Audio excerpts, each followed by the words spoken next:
Primera Tesalonicenses, capítulo 5, versículos 6 y 7. Vamos a continuar con esta serie, Preparados en Cristo. Este es el tema número 18 de esta serie. El título de esta mañana se titula Rapto por los de la luz, parte número 1. Vamos a estar viendo aquí en esta serie de temas, 2 o 3 temas, cuestionamientos sobre Cristo viene por todos. Eso es claro, que Cristo en el rapto viene por todos, pero no todos se van a ir, no todos. ¿Por qué no todos? Bueno, pues porque una de las cosas que debemos de darnos cuenta en las Escrituras es que por algo hay advertencias. Si tú vas por la carretera, los que manejan mucho, hay advertencias, ¿no? Curva peligrosa a 150 metros, tope a 200 metros, no rebase en línea continua, permite el cambio de luces. Hay advertencias en el camino. ¿Por qué? Porque puede ocurrir algo. Esa advertencia te está advirtiendo de algo que puede ocurrir, un accidente, ¿verdad? O no, a lo mejor que no nos accidentemos nosotros, pero que provoquemos un accidente cuando no cambiamos las luces, o cuando estamos en neblina, ¿verdad? O cuando hay advertencias que dice, pendiente, frene con motor. ¿Por qué? Porque cuando tú bajas sin motor, en este caso un carro estándar, si tú bajas una pendiente con puros frenos, los frenos se calientan y llega un momento que no frenas. Y como vas en una pendiente, pues obviamente eso ocasiona que entres en pánico porque no tienes frenos. Entonces hay muchas advertencias. La Biblia también tiene advertencias. ¿Por qué será que tiene advertencias la Biblia? ¿Están de adorno? ¿Están para que no, pues Dios quiso ponerlas ahí? No, tienen un porqué. Y es que puede ocurrir algo. Y una de las cosas que puede ocurrir es que llegue el rapto y tú no te encuentres dentro de aquellos que se van a ir. Puede ser. Bueno, entonces, ¿cuál sería? Bueno, vamos a estudiar un poco, ¿no? Primera Tesalonicenses, capítulo 5, versículos 6 y 7. Por tanto, no durmamos como los demás, sino velemos y seamos sobrios. Pues los que duermen, de noche duermen, y los que se embriagan, de noche se embriagan. Okay. Aquí vienen varias preguntas que debemos hacernos. Por decir, ¿por quiénes vendrá Cristo? Y muchos diremos, bueno, por los cristianos. Esa es una respuesta correcta, pero es muy general. Es muy general. Porque hoy el diablo es cristiano, ¿no? Sí, o sea, ser cristiano es como que la moda, ¿no? O sea, yo soy cristiano y, no, qué cool, ¿no? Yo soy cristiano también, yo también creo en Dios. Sí, porque el diablo no es ateo, sí, él cree en Dios, él lo conoce. Él conoce la Biblia. Voy a citar un verso y quiero que veamos cómo Jesús hace referencia a esto. En Mateo capítulo 7, verso 21, quiero que nos fijemos en cómo Jesús hace referencia a esto. Y es que no es lo mismo, hermanos, conocer que tener una relación con Dios. No es lo mismo. Gente conoce de la Biblia. Y piensan que porque conocen ciertas cosas de la Biblia, por eso ya se llaman teólogos y no sé qué tanto rollo. Dice ahí, no todo el que me dice Señor, Señor, esa frase es interesante, Señor, Señor. La frase allí, Señor, es Adonai, ¿no? Adonai es la palabra que se utiliza. Entrará en el reino de los cielos. Y en este caso, como es el griego, es la palabra griega kurios, ¿no? Kurios, que significa algo que está gobernando por encima. Eso significa kurios. Por cuando decían, el César es el kurios, podemos decir que sí, que por decir que el gobernador es un kurios en el sentido de que gobierna bajo cierta parte de tierra. Pero también kurios quiere decir el que gobierna sobre todo ser viviente, y eso ya los cristianos no lo aceptaban. Por eso los mataban, porque decían que César no podría ser el Curios en el sentido de gobernar sobre todo. El Curios era Cristo, o es Cristo. Entonces ahí dice, no todo el que me dice Señor, Señor entrará en el reino de los cielos, sino el que hace la voluntad de mi Padre que está en los cielos. Ahí hay dos pronombres que se identifican con Dios. Número 1, Señor, y número 2, Padre. Esas dos cosas. Y obviamente Señor habla de una persona que sí conoce de la Biblia, que se somete a algunas cosas, pero que no lo tiene como algo prioritario, sino que es solamente ciertos mandamientos, vamos a ponerlo así. Muchos me dirán en aquel día, nuevamente, Señor, Señor, ¿no profetizamos en tu nombre, y en tu nombre echamos fuera demonios, y en tu nombre hicimos muchos milagros? Y entonces les declararé, nunca os conocí, apartaos de mí, hacedores de maldad. Okay. Entonces Jesús utiliza Señor, Señor, refiriéndose a una persona que respeta algo. Es decir, hay personas en la congregación, o incluso fuera de ella, que sí tienen respeto por algo. Muchos dicen, no, yo sí respeto por decir tal cosa. No, yo sí respeto a los brujos. O sea, yo creo que sí, los brujos pues tienen poder, las brujas. Yo respeto los rosarios. Y ven a Dios, sea cual sea su Dios, de acuerdo a su imaginación lo tienen como su Señor. O sea, como que respetan ciertos estándares que por ahí ellos se han imaginado. Pero no hay una relación estrecha con Dios. Simplemente tienen respeto por ciertas cosas, pero no es su Dios, no es su Padre. Entonces, quiere decir que son personas que no conocen la voluntad de Dios, pero siguen ciertas reglas. Por si para muchos su Dios es una pistola. Dice, este es mi Dios, porque eso decide si alguien vive o muere. Los sicarios piensan de esa manera. Gente que cree en esto que le llaman la muerte, ¿no? Y eso es su Dios. Y ellos dicen, no, esta mujer es muy celosa. Dice, es muy celosa. Si tú le prometes, tienes que cumplir. Hermanos, el demonio que está detrás de ese ídolo es poderoso. O sea, el demonio que está detrás, por decir, de lo que conocemos hoy como la Virgen María, no es poderoso en el sentido de posesionar, pero es muy territorial. O sea, ustedes ven que hay mucha gente que está engañada. Es un espíritu mucho de confusión. Pero el espíritu que hay detrás de esta parte de este ídolo que se llama la muerte es un espíritu no muy territorial, pero es un espíritu que tiende mucho a la posesión. He visto casos donde hay gente que se dedica a esta adoración de la muerte y salen posesionados y tienen ese tipo de respeto, lo toman como su Señor. ¿Vale? Entonces, la diferencia, hermanos, de andar en la luz y en las tinieblas es esa. Conocer la voluntad de Dios. Ahora aquí surge otra pregunta y es esta. ¿Puede una persona que está en la congregación no estar en la luz? O sea, está en la congregación y no está en la luz. ¿Puede? Bueno, vamos a contestar esta pregunta con dos citas.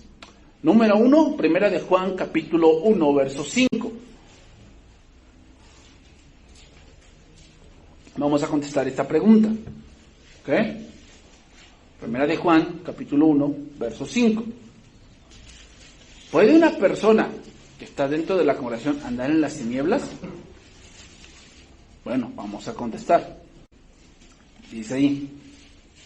Este es el mensaje, primera de Juan 1, versículo 5. Este es el mensaje que hemos oído de él y os anunciamos. Dios es luz y no hay ningunas tinieblas en él. Si decimos que tenemos comunión con Él y andamos en tinieblas, mentimos. O sea, se puede andar en las tinieblas y decir que tenemos comunión con Dios. O sea, una persona que está dentro de la congregación dice que tiene comunión con Dios, pero anda en las tinieblas. Miente y no practica la verdad.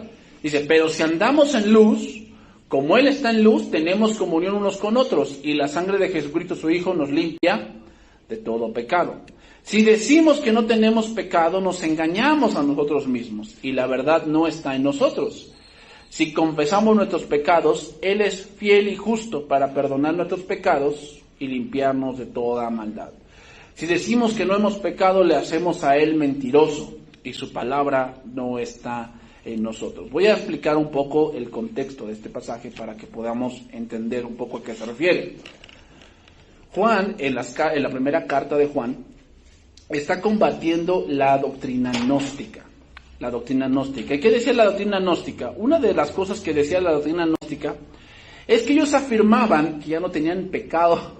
Ellos afirmaban eso, que entre más ellos estudiaban, porque en eso se basa el gnosticismo se basa mucho en tener un conocimiento elevado de ciertas cosas, en que conocen ciertas cosas del carácter de Dios que la Biblia no dice, es lo que ellos argumentan tanto. Entonces, en ese tiempo, ellos argumentaban que tenían tal conocimiento que hasta su propio pecado original había sido quitado. Por eso decían que no tenían pecado. Por eso dice Juan, a ver, si decimos que no tenemos pecado, pues le hacemos a Dios mentiroso. O sea, ellos dicen que han llegado a tal conocimiento, de tal santidad, que ya ellos ni pecan, ya, nunca más pecan. Y dicen, oye, eso no es cierto. Entonces, es por ello que Juan menciona que si decimos que no tenemos pecado, le hacemos a Dios mentiroso y la verdad no está en nosotros. Ahora, ¿esto cómo lo aplicamos a nuestros días? Bueno, ¿qué pensamientos adoptas para tu vida? ¿Qué quieres que sea la voluntad de Dios? Ese es un problema que está surgiendo mucho. Y es que muchas veces adoptamos una manera de vivir porque adoptamos una idea de alguien. Y muchos dicen, no, es que yo vivo así porque Dios me dijo o Dios me dio permiso. O sea, yo vivo así porque pues yo pienso que así es Dios y veo, o sea, no me ha ido tan mal. Pero Dios no puede decir algo en su palabra e ir en contra de ella. O sea, ¿cómo es eso? O sea, hay mucha gente que dice, vale, en su palabra, que dice, sí, Dios dice, pero es que yo pienso que esto que hago no es tan malo. Es como decir que tú no tienes pecado y haces mentiroso a Dios. Eso, hermanos, es andar en tinieblas. Más que nada por la manera en que quieres vivir, Yo en este tiempo hablé con una persona que me sorprendió el pensamiento que ahora ha adoptado. Una persona que, pues sí, o sea, yo la conocí cuando andaba en los caminos de Dios, era maestra de escuela dominical, era una persona que conocía de la Biblia. Y ahora que platiqué con ella me dice, es que yo pues tengo esta pareja del mundo, una pareja del mundo, pero yo me estoy esforzando por agradar a Dios. Y yo le dije, no te engañes, porque tú vives engañada pensando que tengo este pensamiento del mundo y yo por otro lado pienso que puedo agradar a Dios teniendo esto. No, yo te voy a decir algo, tú tienes idolatría en el corazón, porque tú has puesto algo por encima de lo que Dios dice. Pero por algún momento, hermanos, yo noté que ella no aceptaba esa parte. Ella tenía un pensamiento de lo que ella hacía. Y ella tenía el pensamiento de que podía llevar las cosas de los dos lados y estar bien de los dos lados. O sea, eso es un pensamiento que ella adoptó, que lo tomó, y eso es lo que pasa. O sea, mucha gente, por eso dice Pablo en 2 Corintios, que nuestra lucha no es contra carne ni sangre, sino es contra fortalezas que se levantan. O sea, fortaleza significa pensamientos, ideas que se levantan y que llegan con nosotros y nos dicen, es que yo pienso de esta manera, yo pienso que Dios es así, yo pienso que debemos llevar el matrimonio de esta manera, y te arrojan el pensamiento que ellos tienen y tratan de justificarlo, de decir, oye, es que yo pienso que es así. No, pero es que Dios dice así. Bueno, es que yo no creo que sea tan malo. Yo no creo que sea tan malo. ¿Oyeron este caso de esta muchachita que fue encontrada en una cisterna, no? Y hay muchos pensamientos ahí. Que si tenía derecho a salir, que si no tenía derecho, que si esas eran las horas, que tiene de malo, que una amiga no se abandona y cosas, muchos pensamientos. Bueno, no nos vamos a guiar por ese pensamiento. Hay que guiarnos por la verdad. ¿Qué dicen las Escrituras? Y ahí es donde vamos a encontrar, porque sí, pues ahorita pues muchos, dependiendo de tu posición, ¿no? Si yo soy de la posición que la mujer debe empoderarse y toda la cosa, pues yo digo que todo lo que hagan las mujeres está bien. Si así ella quiere hacer eso, ella quiere bajarse, quiere subirse, quiere hacer, quiere beber, todo está bien. ¿Será? Ese es el pensamiento que debemos tener, de que todo está bien, que nada es verdad, nada es mentira, todo depende del cristal con que se mira. Ese es el pensamiento que hoy muchos han adoptado, muchos, de que piensan que Dios se va a adaptar a lo que yo crea, y si yo creo que esto es verdad y soy muy sincero, pues yo creo que no es tan malo. Entonces muchas veces esta clase de personas se justifican porque dicen, es que yo soy muy sincero, yo de verdad quiero agradar a Dios, pero lo quiere hacer a su manera y bajo sus condiciones. ¿No? O sea, sí, Señor, yo quiero agradarte, pero esto no me lo quites. No, yo no pienso dejar esto. No, yo no pienso dejar el otro. No, ¿cómo crees? Esta manera de vivir que tengo, así soy. ¿No? Tienen ese pensamiento de que así son y que nada los va a cambiar. Entonces, eso es precisamente lo que los gnósticos estaban haciendo. Habían mezclado el cristianismo con pensamientos caídos. Y eso los estaba conduciendo a un tipo de conducta donde simplemente se llevan por sus pensamientos cerrados. Entonces el gnosticismo, hermanos, está hoy en día más vivo que nunca, más vivo que nunca. O sea, el gnosticismo está más vivo que nunca. Gente hablando y pensando, ¿no? Entonces, por este primer pasaje podemos decir que sí. Muchos pueden andar en tinieblas estando dentro de una congregación. O sea, el hecho de que estén dentro de una congregación no quiere decir que andan en la luz. No quiere decir eso. Otro pasaje. Jueces, capítulo 17, verso 6. Vamos a ver aquí a un hombre que así pensaba. Jueces, capítulo 17, verso 6.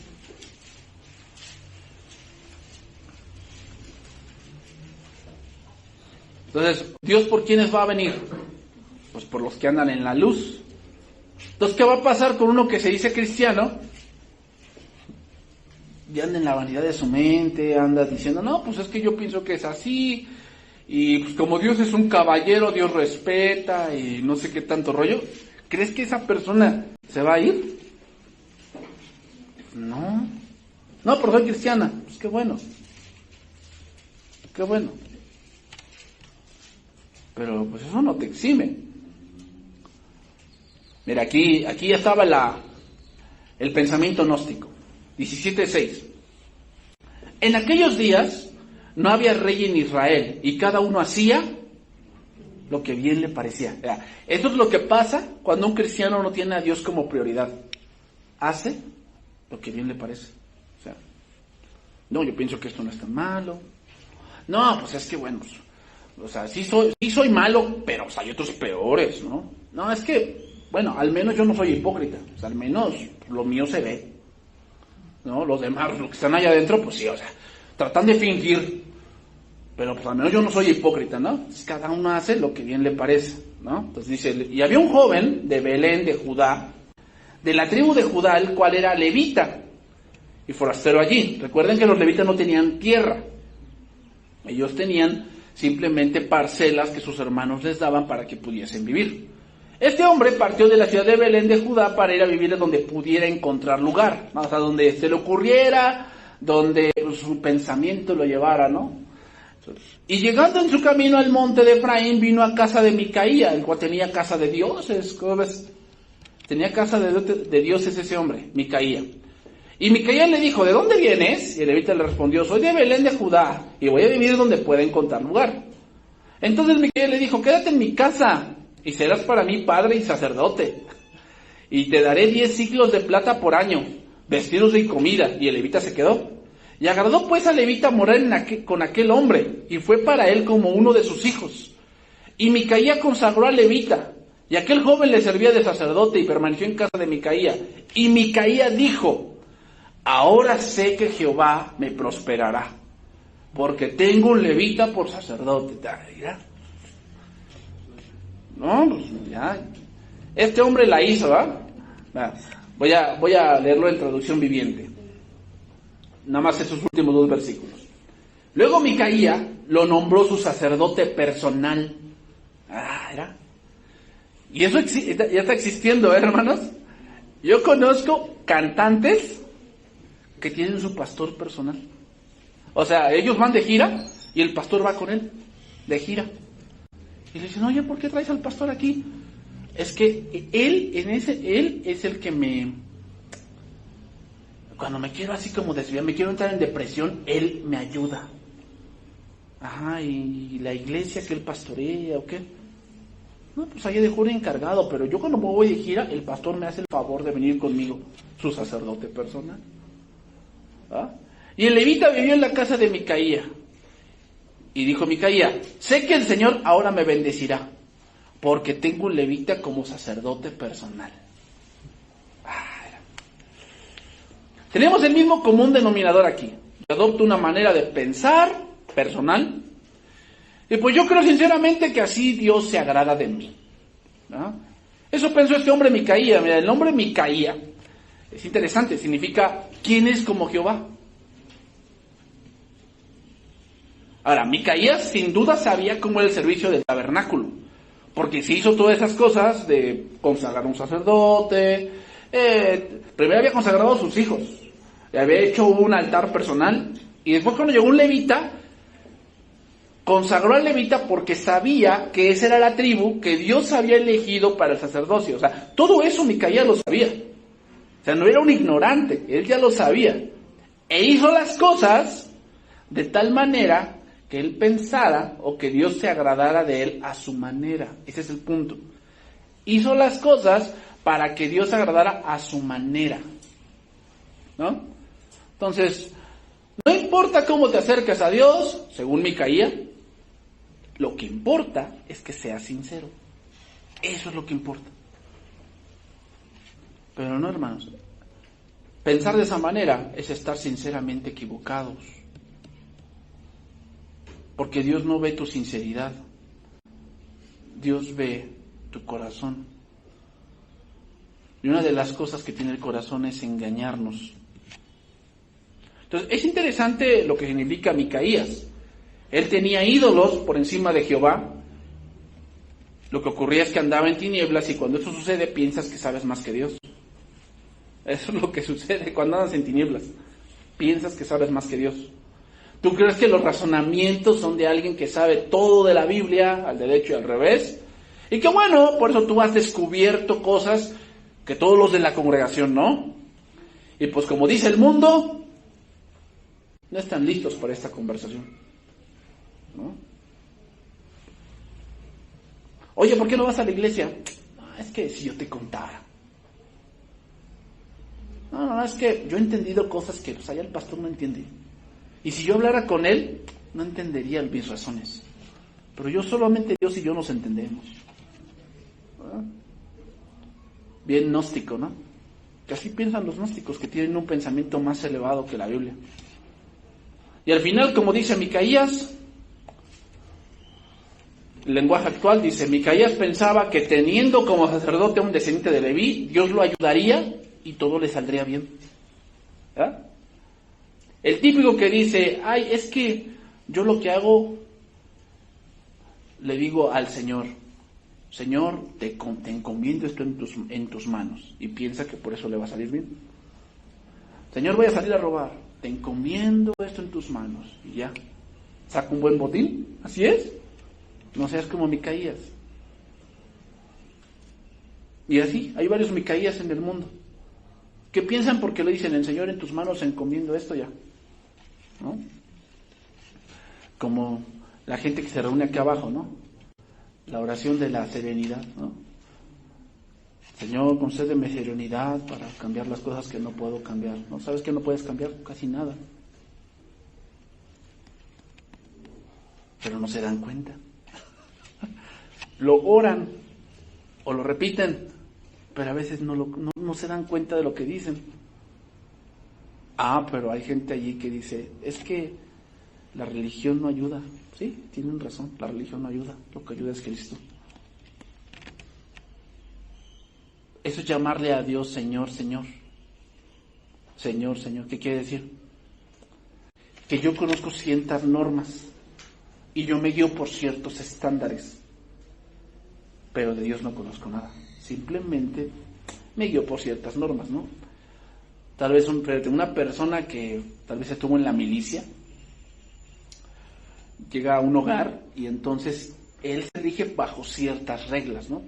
Que todo esté ordenado, levantarse a cierta hora, dormir a cierta hora, comer a ciertas horas, ¿verdad? Tiene ese tipo de disciplinas. Pero ¿quién será su Dios de un hombre de la milicia? Pues en muchas veces en los casos que hemos visto en películas, ¿sabes quién es su Dios? El sargento, el coronel, el general. Porque lo que él diga es ley. ¿Pero acaso tiene una relación con el general? O sea, vive en su casa, conoce de sus gustos, no conoce nada de eso. Simplemente dice, sí señor, no señor, sí señor. Así hay gente. Dice, sí señor, hago esto, pero de Dios no conocen nada.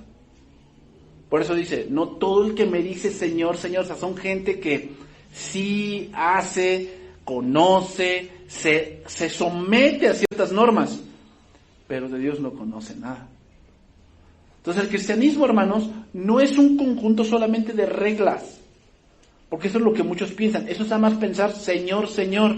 El cristianismo no es solamente un conjunto de reglas de no hagas esto, sí haz esto, no hagas esto, no te vistas así, esto no bebas, no fumes. No es solamente eso. No es eso el cristianismo. El cristianismo es conocer de Cristo. Y eso te va a impulsar a discernir, que es lo que vamos a ver. Entonces podemos concluir que si alguien que asiste a la congregación puede estar en tinieblas. Y la razón es porque no es que seamos alguien religioso o que esté metido en un inmueble, sino de mi relación con Cristo.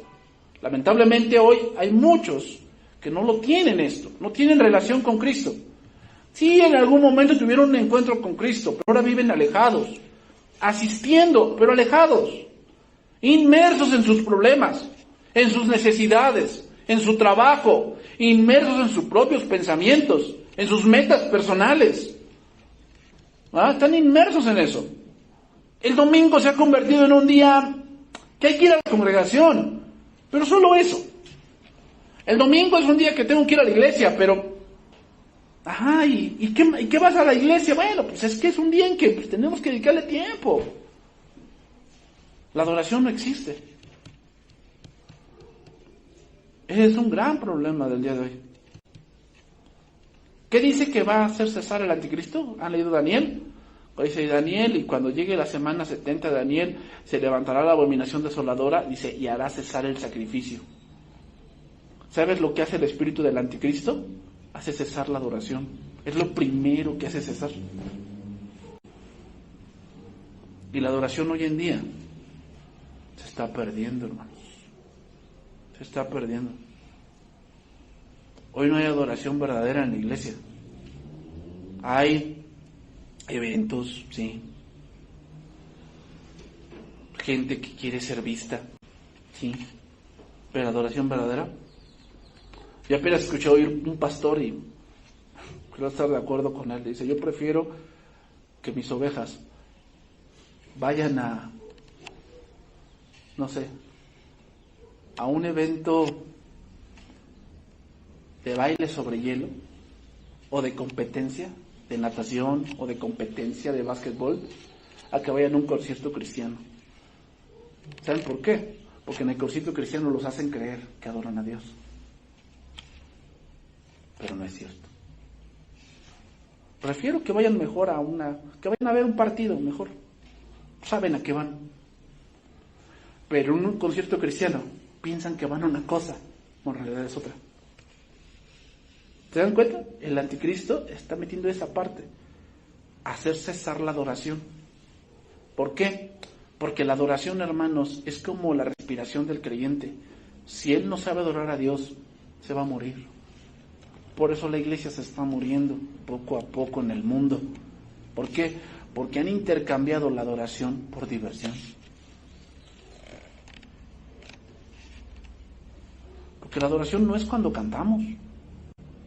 La adoración es cuando reconocemos a Dios en espíritu y en verdad. Cuando reconocemos los atributos de Dios, de lo que Dios es y lo que Dios representa. Entonces retorno al pasaje inicial. Habiendo dado un poco de introducción, 1 Tesalonicenses 5:6. Dice ahí, por tanto, no durmamos. Ahí es una advertencia, ¿va? No dormir. Bueno. Aquí la palabra dormir significa, la palabra griega que se utiliza, significa quedarse dormido o acostarse para descansar. Vamos a razonar un poco ahí. Tú puedes acostarte y no conciliar el sueño. Si les ha pasado a todos, creo que a todos les ha pasado, ¿verdad? Que estás vuelta y vuelta y vuelta. Y cuando cuentas esa anécdota, una de las cosas que a veces una palabra que utilizamos mucho es no tomaba una posición cómoda para dormir. O sea, tienes que encontrar como una tipo posición de tal manera que puedas conciliar el sueño, como que tu cuerpo se relaje. ¿Ah? Y hay varias posiciones, ¿no? Algunos posición fetal, otros boca abajo, otros boca arriba, otros de lado. Otros pues dicen, no, yo no puedo dormir con almohadas, tengo que quitar todas las almohadas, ¿no? Y ya así puedo dormir. Bueno, el punto aquí que quiero remarcar es la posición de comodidad. Dormir, en el punto espiritual, es tener un cristianismo cómodo. ¿Cómo es tener un cristianismo cómodo? Es un cristianismo que no tiene compromiso. No tiene compromiso. O sea, pues, yo llevo mi vida como bien puedo. Soy cristiano, pero no es para tanto, ¿va? Yo hago las cosas como bien me parece. Ese es un cristianismo cómodo. ¿Quién no quisiera llevar un cristianismo así? ¿No? Que pues yo hago lo que quiero, al final yo soy cristiano. Porque como la salvación no se pierde, según él, pues yo puedo llevar mi vida como quiera. Un cristianismo cómodo es que no te incomoda las ideologías que están surgiendo. ¿No te incomoda lo que está surgiendo hoy?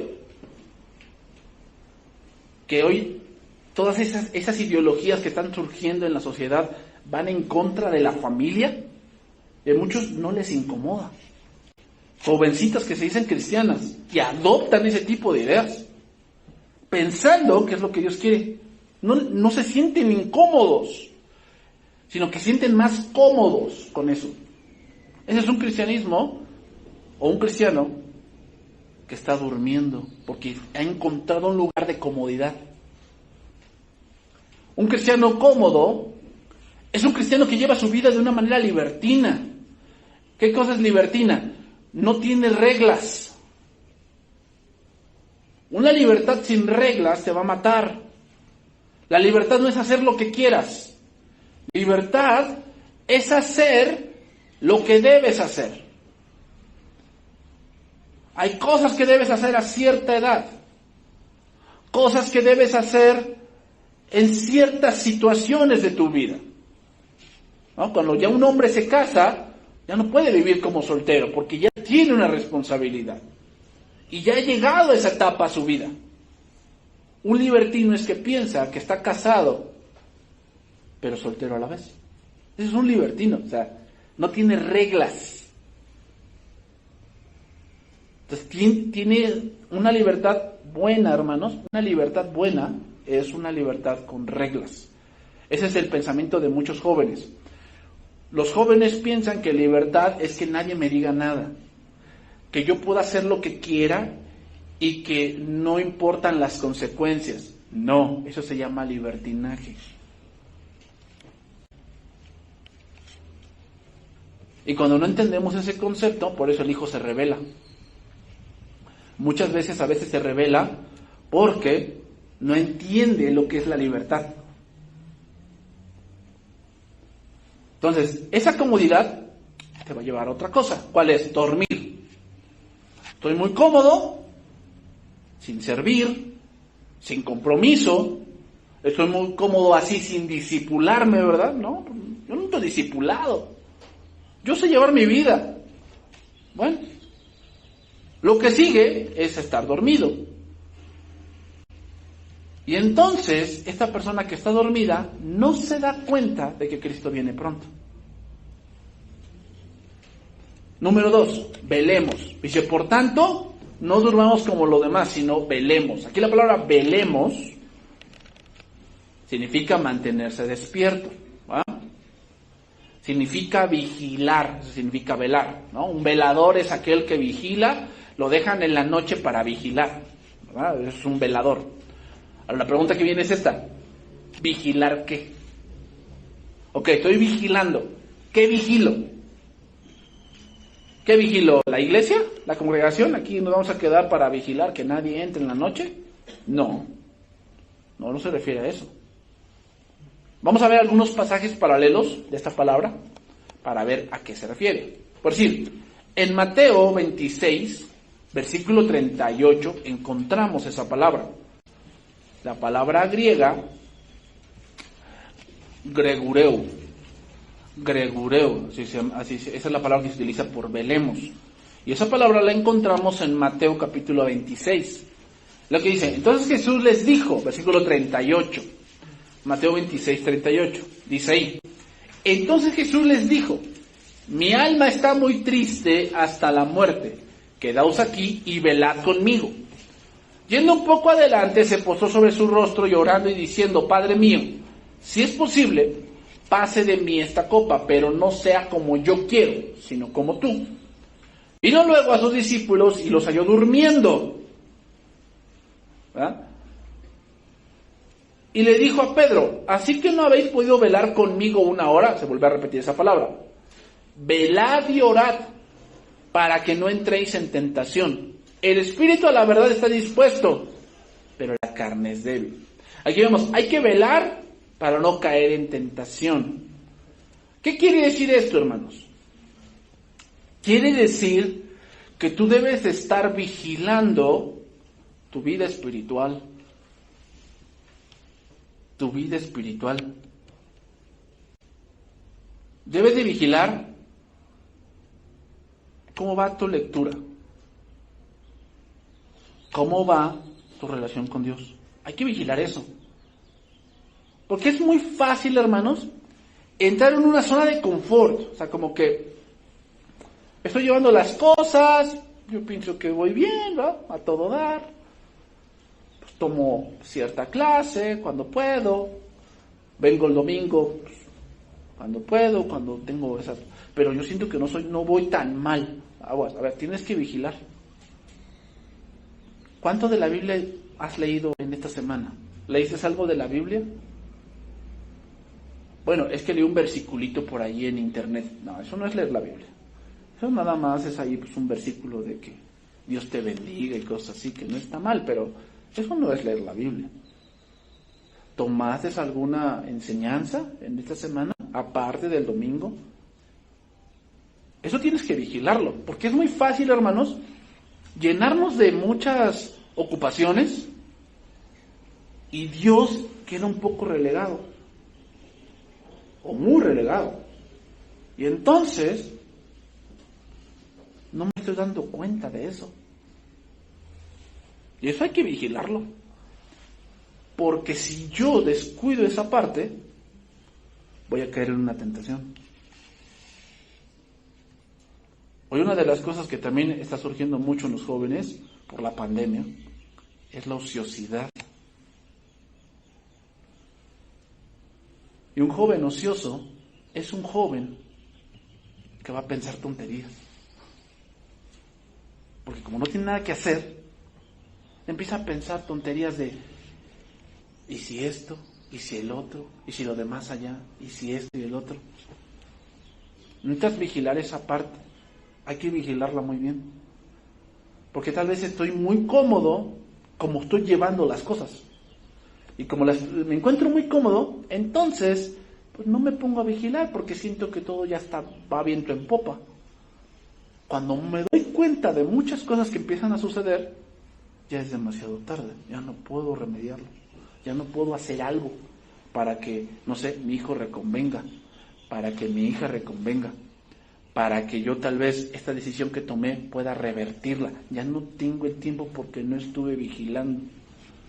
Cuando tú tienes un auto, tú debes conocer tu auto.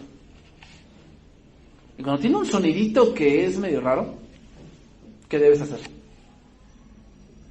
Dices, es que esto no es, o sea, pasa que cuando ya te subes al auto, lo enciendes, lo arrancas, empiezas como que a tambalear y dices, este auto algo tiene, no está bien. Y todos te dicen, ay no, pero pues yo siento que así hacen todos los carros, ¿no? Y dices, no, algo tiene este auto y necesito llevarlo al mecánico antes de que esto se vuelva más grave. Eso mismo pasa. Estar vigilantes, hermanos, es que tú estás viendo que algo no va bien. Algo no va bien con mi familia. Y es mejor que pongas atención porque si no, se puede agravar y ya no vas a poder hacer nada. Esto, en mi vida espiritual, o sea, te empiezas a dar cuenta de que con facilidad ya dices palabrotas, cuando antes no. ¿Qué está pasando conmigo? Algo me pasa. Y tienes que empezar a verificar qué está pasando. A lo mejor estás descuidando la oración, estás descuidando tu lectura personal. Y eso está provocando que tú pienses de una manera muy mundana. Oye, con facilidad me enojo. O sea, sí, está bien, me enojo a veces, pero como que siento que últimamente exploto, ¿no? O sea, llegó mi esposa, le cambió de canal a la tele y yo me encendí como... Se encendió la nitroglicerina. ¿Ah? Y después te pones a analizar y dices, oye, ¿qué pasa conmigo? Eso no puede ser. O sea, que me enoje simplemente porque le cambió de canal. ¿Qué está pasando conmigo? Y ahí tienes que vigilar. Porque si lo dejas pasar, al rato ese tipo de conductas fracturan tu matrimonio.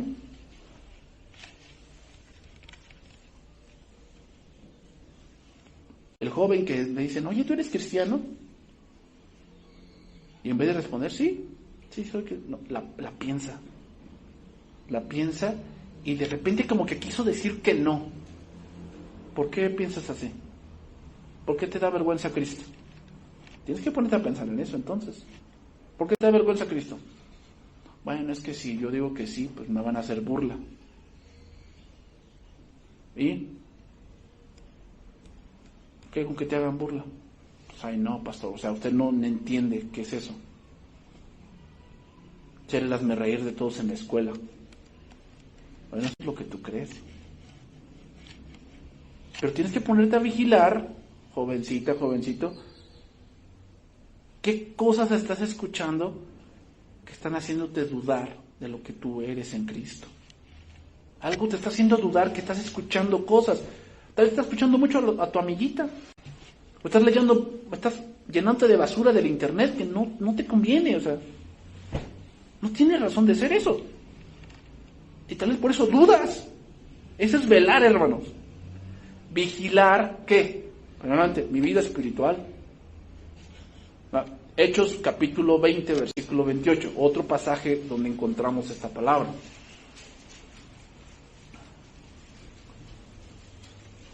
Hechos 20, 28.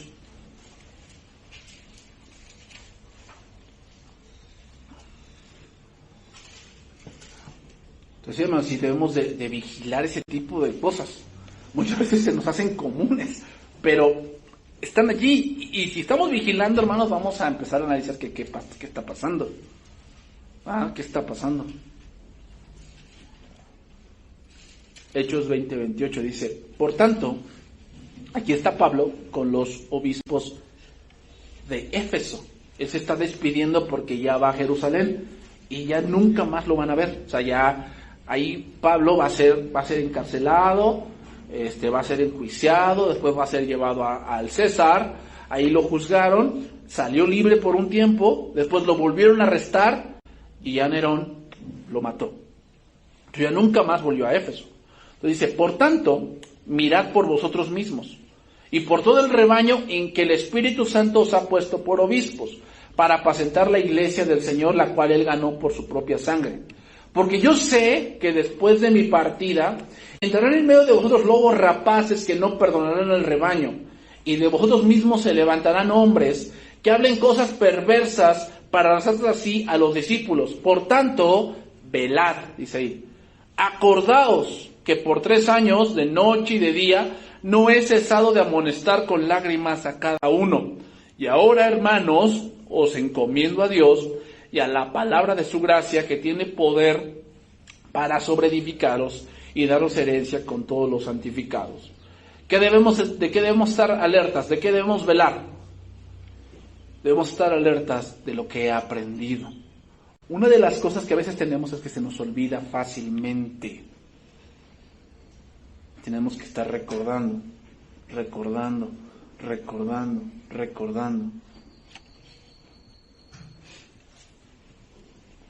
Por decir, los del instituto, ya pasamos hace 2-3 años la epístola de los Romanos. ¿Las vuelvo a leer? ¿Algún punto de Romanos que tú digas, no, es que a mí me interesa mucho, no sé, Romanos 7, Romanos 1, Romanos 3, cuando dicen Romanos 3 que no hay justo ni a uno, no hay quien haga lo bueno. Romanos 1 cuando dice que el hombre conoció a Dios, pero no le glorificó como a Dios, ni le dio gracias, sino que se envaneció en sus razonamientos, por eso Dios los entregó a sus concupiscencias y a un corazón entenebrecido. ¿Te acuerdas de todo eso? Hay que estar constantemente recordando ese tipo de cosas, porque sí, a lo mejor tú dices, es que esa materia ya la pasé. Bueno, sí, la pasaste en un punto de un número, pero la tienes presente en tu mente, hay que velar eso. Porque se nos olvida, hermanos. Se nos olvida, en serio. Aquí dimos una serie por sí de José. ¿Has vuelto a leer esa historia? Detalles de esa historia que tal vez te puedan enseñar algo. Entonces hay que velar. ¿Por qué? Por las Escrituras. Vamos a ver otro pasaje. Apocalipsis 3:1.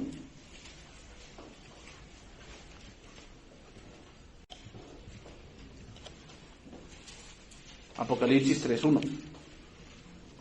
Dice ahí, está hablando a la iglesia en Sardis. Escribe al ángel de la iglesia en Sardis, el que tiene los 7 espíritus de Dios y las 7 estrellas, dice esto: yo conozco tus obras, que tienes nombre de que vives y estás muerto. Sé vigilante y afirma las otras cosas que están por morir, porque no he hallado tus obras perfectas delante de Dios. Acuérdate pues de lo que has recibido y oído, y guárdalo y arrepiéntete.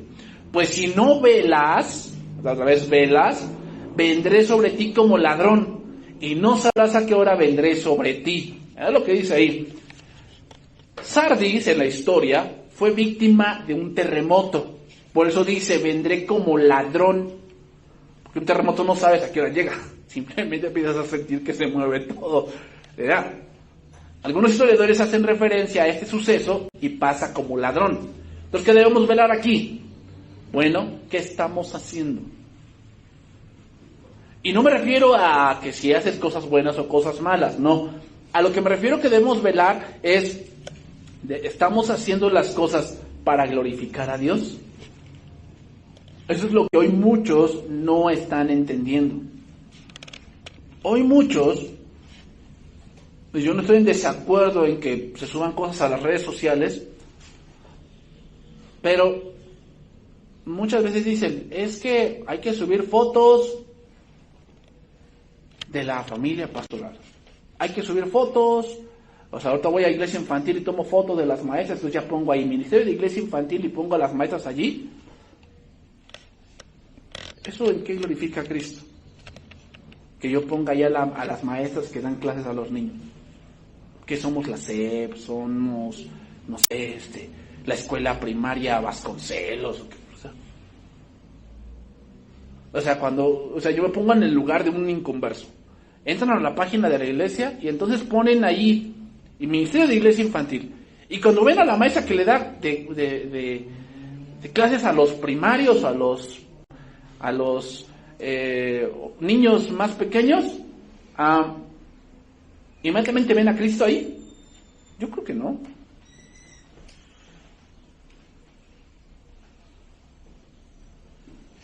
En mi punto de vista, no. Tal vez otro pueda disertar conmigo y va a decir, no, es que usted está bien amargado y usted esto y el otro. Bueno, tal vez sí. Pero cuando la gente entra y ve eso, glorifican a Dios. Dicen, no, aquí sí está Cristo porque está esta persona. Yo creo que no. Por eso no.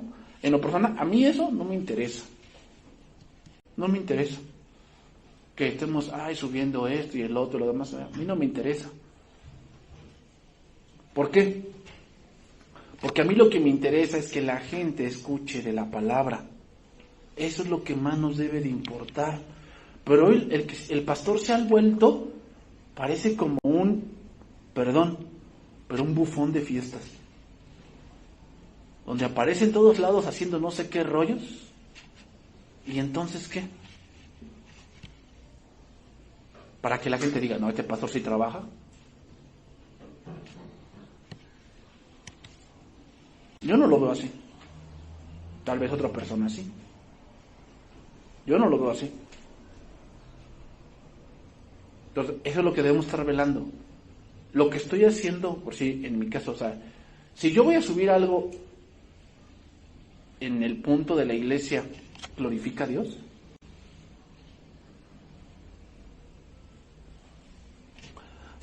Vamos a analizarlo. Ahorita que se viene este evento la próxima semana, si Dios permite. ¿Glorifica a Dios que yo suba imágenes? A ver, fórmense la gente. Estoy diciendo que no se haga de que se tomen fotos, sino de que esa foto ahora yo la suba a redes sociales de la iglesia. ¿Glorificará a Dios eso? Bueno, vamos a analizarlo. Tal vez sí. ¿Por qué? Bueno, porque el bautismo es una señal pública de que yo muero a la carne y resucito con Cristo, ¿verdad? Y la gente pues va a decir, no, pues esta gente se bautizó. Tal vez en ese punto sí. ¿Lo demás también glorifica a Dios? Eso es lo que nos debemos de poner a analizar. Y muchos dirán, es que usted, pastor, es muy cerrado. Usted es como que le quita lo divertido, ¿no? Usted es como, usted no es como ¿cómo se llama? Campos de la Costeña, ¿va? Pone lo divertido. Usted no es así. Bueno, pero es que eso es muy importante, hermanos. Si somos una iglesia cristiana, ¿a quién debemos glorificar? Hay cosas en verdad, hermanos, que no glorifican a Dios. Y eso es lo que debemos estar velando, porque podemos estar haciendo cosas que decimos que vivimos y que estamos muertos. ¿No dice ahí eso? Tienes nombre de que vives, ¿pero qué? Pero estás muerto. Yo puedo hacer cosas que parece que sí estoy haciendo algo, pero en el fondo no es cierto. No soy yo tengo otras páginas, hermanas, que pues sí, suben así y no las critico. Si esa es la visión que Dios les ha dado, está bien. La Biblia no dice el que sube esto peca. Está bien, no lo dice, no puedo meter una métrica. Pero en el punto de nosotros, eso es lo que Dios a mí me ha mostrado. Y es que sí, si vamos a subir algo de la congregación ya en lo personal, de un hermano de esto, ¿glorifica a Dios eso? Si no, mejor nos abstenemos. Y mejor pues sí, continuamos publicando de la palabra y ya. ¿Por qué? Porque eso sí glorifica a Dios. Vámonos por la parte final. Ya se me acabó el tiempo.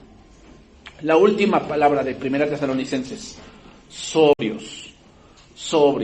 ¿Verdad? Esa es la última palabra.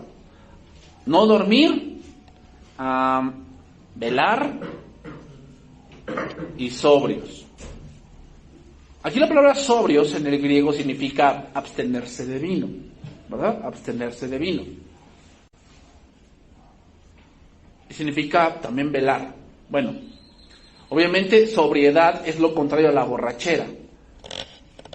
Y Pablo y los apóstoles siempre hicieron un paralelo entre la borrachera y la llenura del Espíritu Santo. Siempre, no os embriaguéis con vino, Efesios 5:17, ¿no? No seáis insensatos, sino entendidos de cuál sea la voluntad del Señor. No os embriaguéis con vino, en lo cual hay disolución, antes de ser bien llenos del Espíritu Santo. En Hechos capítulo 2, verso 14, vemos ahí la primera cátedra de Pedro, y les dice, Pedro dio un paso adelante y dijo, escuchen con atención, compatriotas judíos, no se equivoquen, estas personas no están borrachas, como algunos de ustedes suponen. Son las 9 de la mañana y es demasiado temprano para emborracharse. No, lo que ustedes ven es la profecía de Joel que predijo hace mucho tiempo, cuando dijo, derramaré mi espíritu. O sea, esta es una llenura del Espíritu Santo. Entonces, ¿qué es ser sobrio? Para ir terminando. Ser lleno del Espíritu Santo. Eso es sobriedad. Ser sobrio no es que no te emborraches. Aquí, hablando espiritualmente, se refiere a que seamos un hombre lleno o una mujer llena del Espíritu Santo. Ahora viene otra pregunta. ¿Cómo se logra esto? ¿Cómo se logra que yo esté lleno del Espíritu Santo? Bueno, se logra siendo lleno de la palabra de Dios. Así se logra. Voy a citar otro pasaje para ir terminando, el último pasaje. Juan capítulo 6, verso 61. Con ese pasaje voy a ir cerrando esta enseñanza. Juan 6, 61. Dice ahí, sabiendo Jesús en sí mismo que sus discípulos murmuraban de esto, les dijo, ¿esto os ofende? Pues ¿qué si vierais al Hijo del Hombre subir a donde estaba primero? El Espíritu es el que da vida, la carne para nada aprovecha. Las palabras que yo os he hablado son espíritu y son vida. Pero hay algunos de vosotros que no creen. Una de las maneras que nos damos cuenta que alguien está lleno del Espíritu Santo es cómo discierne. Ahí te puedes dar cuenta si alguien está lleno del Espíritu Santo o no. Porque ciertamente se puede razonar o discernir en la carne. Se puede. Pero ese discernimiento no es provechoso. Por eso dice, la carne para nada aprovecha. O sea, un discernimiento en la carne no es provechoso. El contexto de este pasaje habla de la comida, el pan, y cuando pensamos en las necesidades primordiales de la vida, ¿cómo discernimos?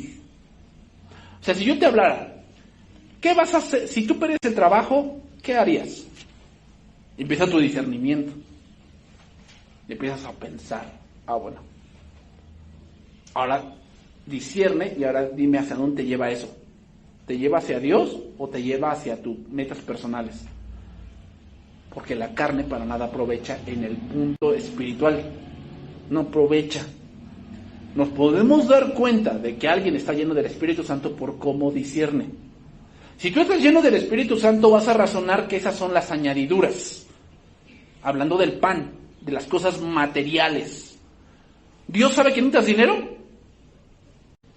Claro que sí. ¿Sabe que necesitas una casa? Sí. ¿Sabes que necesitas esos zapatos que tanto, de esa marca que tanto te gusta? Sí, Dios lo sabe. ¿Sabe que necesitas pagar la luz? ¿Que te llegó el recibo? Claro que lo sabe. ¿Cómo disciernes ahí? No es que, sí, o sea, de Biblia no como, esa es la carne. Esa es la carne, así disciernes. Y la carne para nada aprovecha.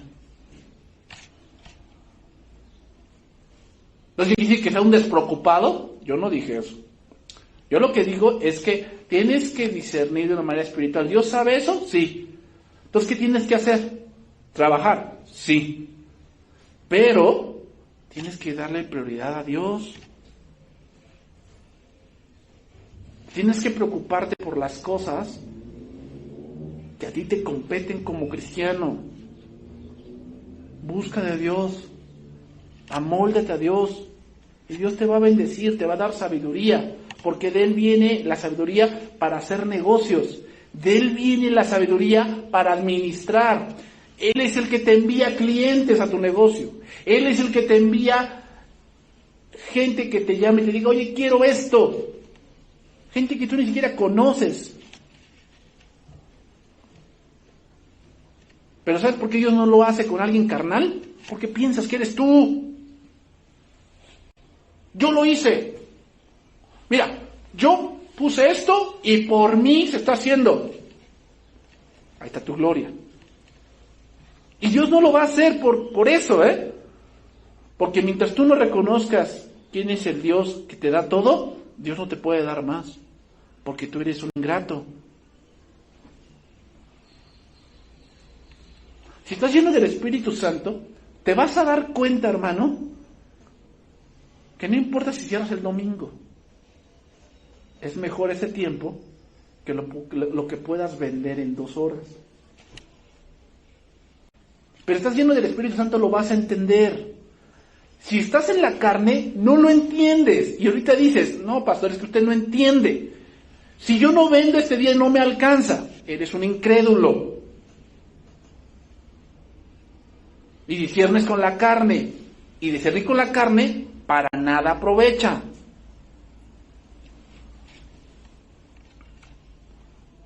Entonces, necesitas ser sobrio. Porque cuando tú estás lleno de un problema y piensas que lo puedes solucionar a tu manera, estás como emborrachado de cosas que no te dejan pensar bien. Eso es ser sobrio, hermanos. Ser sobrio significa estar lleno del Espíritu Santo. Concluyo entonces. Los últimos tiempos se verán por 3 razones fundamentales, o se verán bien, o se distinguirán por estas 3 cosas. Número 1, por un cristianismo comodino. ¿No? Cristianos cómodos. Cristianos que viven a su manera, ¿no? Oye, ¿te discipulan o eso? No. Pues ya a veces el pastor nos llama a congregarnos una vez cada 15 días, ¿no? Pues qué cómodo, ¿no?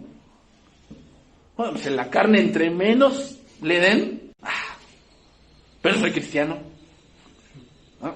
O sea, eso es bien cómodo, Congregarnos una vez al mes, ay, qué chido. Tengo 4 domingos al mes, tengo 3 domingos para mí, y pues bueno, es uno para Dios. Y eso, si ese domingo no se me atraviesa algo, qué cómodo, ¿verdad? No, pues yo también quiero ser un cristiano así, qué cómodo, ¿verdad? Porque sí, hermano, o sea, cuando llega el domingo, nosotros sabemos que el domingo es de Dios, pero ¿quién crees que no lo sabe? La carne. La carne ese día te dices, hijo, ese es mi único día de descanso, pastor. ¿Y Dios me lo pide? No. ¿Está bien? Es que tengo mucha tarea, pastor. Tengo mucha tarea. Y si yo le dedico tiempo a Dios, no la termino. O sea, de 24 horas, si le quitamos 2 horas, ¿no terminas? Eso es discernir con la carne. Y la carne para nada aprovecha.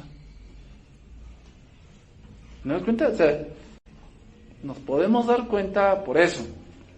Entonces, la primera, por la comodidad cristiana.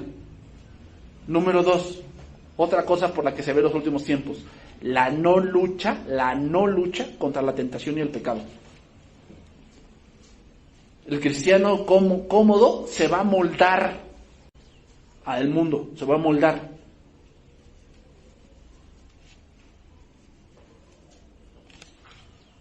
Entonces ves al cristiano cómodo, pero a la vez cayendo en ciertas cosas que cayó por novelar. Y que antes, servía en la iglesia y ahora ni eso. Ahora está completamente engañado. Pero dice que conoce a Dios. Y número 3, por siempre discernir en la carne. Siempre. Siempre disciernen en la carne. No, es que en la iglesia es una mafia. No, es que lo que dice la Biblia no quiso decir eso Pablo. Yo apenas hablé también con un hombre que se fue al judaísmo y ya empezó a decir que no, que nosotros si nosotros decidimos que conocemos a Jesús, pues debemos regresar al judaísmo porque Jesús fue judío. Yo le dije, ¿sí? ¿Y cómo explicas la carta a los Gálatas? ¿No? Que habla todo de que pues ya con Cristo estoy juntamente crucificado, ya no vivo yo, vive Cristo. Y dijo, ¿sabes cómo me respondió? Me dijo, es que Pablo allí no es lo que quiso decir. Yo le dije, no, el que está equivocado eres tú. Disciernes en la carne, pues obviamente te conviene decir eso, pero lo que es, ahí dice, no dice al final en Gálatas capítulo 6, de ahora en adelante nadie me cause más molestias porque yo tengo en mi cuerpo las marcas de Cristo. O sea, ¿de qué dice Pablo? Nadie me cause más molestias. O sea, ya nadie me hable de este asunto de la circuncisión. Ya no me hablen, ya hablé todo lo que tenía que hablar en toda esa carta. Entonces, hermanos, se va a ver, estos últimos tiempos se va a ver caracterizado por que hay gente que siempre discierne la carne. Y les diré algo, hermanos, los que tienen estas tres características, ciertamente el rapto no es para ellos. No es para ellos. Se van a quedar. En serio, se van a quedar. ¿Por qué? Porque andan en las tinieblas y no en la luz. Porque Dios es luz y no hay ningunas tinieblas en él. Vamos a orar, hermanos, y vamos a terminar este tiempo.